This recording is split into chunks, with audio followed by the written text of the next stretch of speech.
Hi, ഞാനിന്ന് വന്നിരിക്കുന്നത് നോമ്പ് തുറ സ്പെഷ്യൽ ഒരു ഐറ്റം ആയിട്ടാണ്. നമുക്കിന്ന് ഉന്നക്കായ തയ്യാറാക്കി എടുക്കുന്നത് എങ്ങനെയാണെന്ന് നോക്കാം. ഇത് നമുക്ക് എളുപ്പത്തിൽ തയ്യാറാക്കി എടുക്കാനും പറ്റും, നല്ല ടേസ്റ്റുമാണ്. ഉണ്ടാക്കാൻ എളുപ്പമാണെങ്കിലും ചിലപ്പോൾ ഉന്നക്കായ തയ്യാറാക്കി എടുക്കുമ്പോൾ ശരിയായി വരാറില്ല എന്ന് പറയും. അപ്പോൾ എങ്ങനെയാണ് നമുക്ക് പെർഫെക്റ്റ് ആയിട്ട് ഉന്നക്കായ ഉണ്ടാക്കി എടുക്കുന്നതെന്ന് നോക്കാം. അതിന് മുന്നേ നിങ്ങൾ എൻ്റെ ചാനൽ ആദ്യമായിട്ടാണ് കാണുന്നതെങ്കിൽ ചാനൽ സബ്സ്ക്രൈബ് ചെയ്യാൻ മറക്കല്ലേ. എല്ലാ റെസിപ്പീസിൻ്റെ നോട്ടിഫിക്കേഷൻ ലഭിക്കാനായിട്ട് ആ ബെൽ ബട്ടൺ കൂടി ക്ലിക്ക് ചെയ്യണേ. ഇത് തയ്യാറാക്കാൻ വേണ്ടിയിട്ട് ഞാൻ അത്യാവശ്യം വലിപ്പമുള്ള 2 നേന്ത്രപ്പഴം എടുത്തിട്ടുണ്ട്. ഇത് അധികം പച്ചയല്ല, പഴുത്തും പോയിട്ടില്ല. പഴുത്ത നേന്ത്രപ്പഴമാണ് നമ്മൾ എടുക്കുന്നതെങ്കിൽ നമ്മൾ വേവിച്ച് ഉടച്ചെടുക്കുമ്പോൾ അത് വെള്ളം പോലെ ഇരിക്കും. അപ്പോൾ ഉന്നക്കായ ഉണ്ടാക്കിയെടുക്കാൻ പറ്റില്ല. പഴുത്ത് തുടങ്ങാത്ത പഴമാണ് എടുക്കുന്നതെങ്കിൽ നമ്മൾ ഉണ്ടാക്കിയെടുക്കുന്ന ഉന്നക്കായയ്ക്ക് അത്ര ടേസ്റ്റ് ഒന്നും തോന്നില്ല, ഒരു കയ്പ്പ് ടേസ്റ്റ് ആയിരിക്കും. അപ്പോൾ ഇതിൻ്റെ രണ്ടിൻ്റെ ഇടയ്ക്കുള്ള നേന്ത്രപ്പഴമാണ് നമ്മൾ എടുക്കേണ്ടത്. ഇനി നമ്മളിത് ആവിയിൽ വേവിച്ചെടുക്കണം. അതിന് വേണ്ടിയിട്ട് ഇഡലി കുക്കറിൽ മുറിച്ചിട്ട് വെച്ച് കൊടുക്കാം. വെള്ളത്തിലിട്ട് വേവിച്ചെടുക്കരുത്, ഇതുപോലെ സ്റ്റീം കുക്ക് ചെയ്ത് തന്നെ എടുക്കണം. ഇനി ഇത് അടച്ചു വെച്ചിട്ട് ഒരു 10 മിനിറ്റ് വേവിച്ചെടുക്കാം. കൂടുതൽ വേവിക്കരുത്. 10 മിനിറ്റ് കഴിഞ്ഞിട്ടുണ്ട്. ഇത് വെന്ത് വന്നിട്ടുണ്ട്. നമ്മൾ സാധാരണ വേവിച്ചെടുക്കുന്ന പോലെ അധികം വേവിച്ചെടുക്കരുത്. തൊലിയൊന്നും പൊട്ടി വരാനൊന്നും വേണ്ട, ഇത്രയും വേവിച്ചെടുത്താൽ മതി. ഇനി ഇത് നമുക്ക് പാത്രത്തിലോട്ട് മാറ്റിയിട്ട് തൊലിയൊക്കെ ഒന്ന് കളഞ്ഞെടുക്കാം.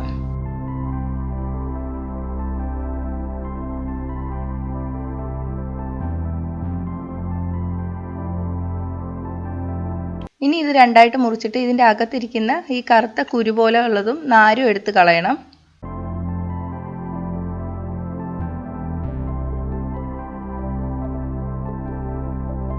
ഇനി ഇത് ഉടച്ചെടുക്കണം. അതിന് വേണ്ടിയിട്ട് ഞാനിപ്പോൾ ഗ്ലാസ് വെച്ചിട്ടാണ് ഉടച്ചെടുക്കുന്നത്.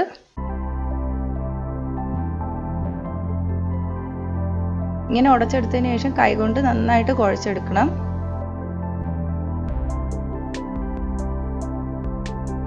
ഇതാണ് മാവിൻ്റെ പരുവം.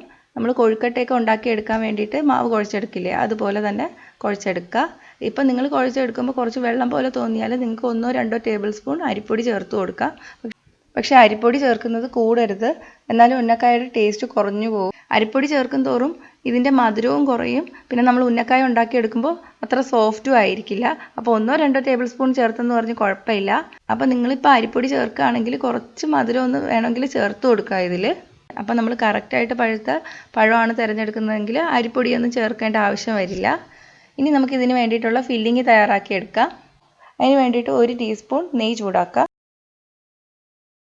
നെയ്യ് ചൂടായി വരുമ്പോൾ 1 ടേബിൾ സ്പൂൺ അണ്ടിപ്പരിപ്പും 1 ടേബിൾ സ്പൂൺ ഉണക്കമുന്തിരിയും ചേർത്തിട്ട് ഒന്ന് വറുത്തെടുക്കാം. രണ്ടും കൂടെ ഒന്നിച്ച് ചേർത്താൽ മതി, സെപ്പറേറ്റ് വറുക്കൊന്നും വേണ്ട. ഇപ്പോൾ ഉണക്കമുന്തിരി റെഡി ആയിട്ടുണ്ട്. നമുക്കിതിലോട്ട് 4 ടേബിൾ സ്പൂൺ പഞ്ചസാര ചേർത്ത് കൊടുക്കാം. 1/2 കപ്പ് തേങ്ങ ചിരകിയത് ചേർക്കാം. ഇനി ഈ പഞ്ചസാര ഒന്ന് അലിഞ്ഞു വരണം. 1/2 ടീസ്പൂൺ ഏലക്കാപ്പൊടി ചേർക്കാം.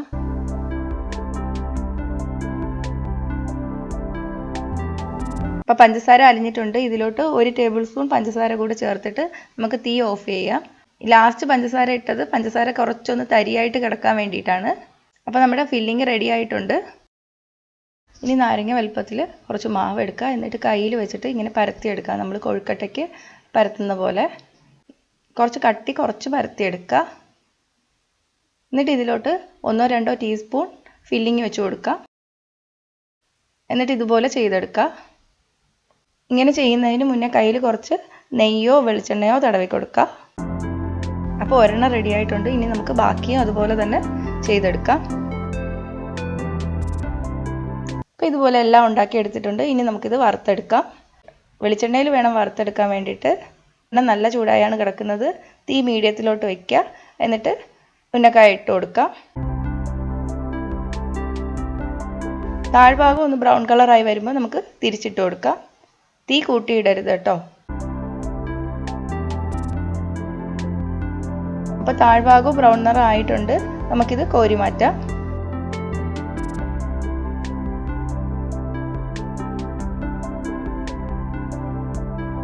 ഇതുപോലെ എല്ലാം വറുത്തെടുക്കുക.